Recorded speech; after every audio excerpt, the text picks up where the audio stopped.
Hello everyone, class 8 heritage math exercise 7.5 question number 3rd A factorization।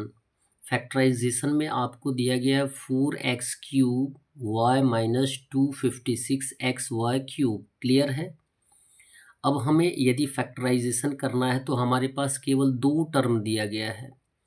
अब दो term की बात करते हैं तो एट फर्स्ट देखते हैं कि क्या हम इसे ए स्क्वायर माइनस बी स्क्वायर के रूप में एक्सप्रेस कर सकते हैं। तो सपोज दैट यहाँ पे 4 को हम कॉमन ले सकते हैं, क्योंकि 4 से 4 भी डिविजिबल है एंड 256 भी डिविजिबल है। तो क्या करेंगे, 4 को हम एज ए कॉमन ले लेंगे।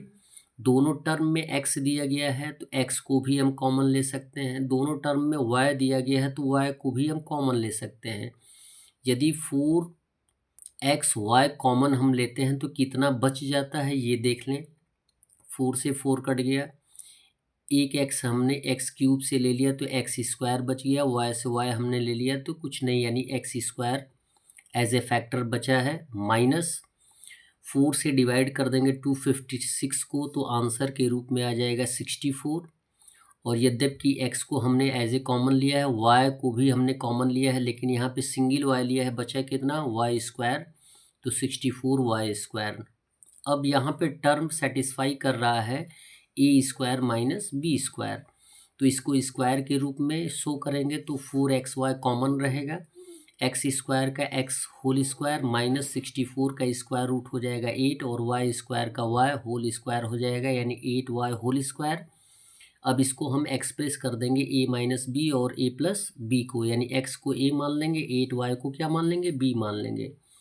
और कॉमन तो कॉमन रहेगा 4xy और एक ब्रैकेट में लिखेंगे x माइनस 8y और फिर अनदर ब्रैकेट में लिखेंगे x प्लस 8y। ये हमारा हो जाएगा आंसर, ऑप्शन ए करेक्ट हो जाएगा। क्वेश्चन नंबर 4 दिया गया है, on factorising 16z square minus 4x square minus 4xy minus Y square, हमारा आंसर क्या होगा।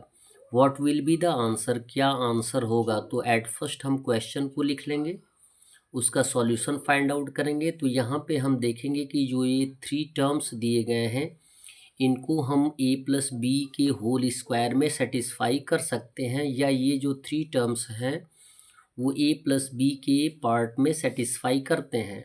कैसे करते हैं इसको देख लें। 16z स्क्वायर का 16z स्क्वायर माइनस को यदि कॉमन रखेंगे तो अब इनमें सिंबल जो हो जाएगा वो चेंज हो जाएगा। तो 4x स्क्वायर का 4x स्क्वायर और माइनस से माइनस में मल्टीप्लाई कर देंगे तो प्लस 4xy और माइनस इंटू माइनस क्या हो जाएगा, प्लस वाई स्क्वायर। क्लियर है।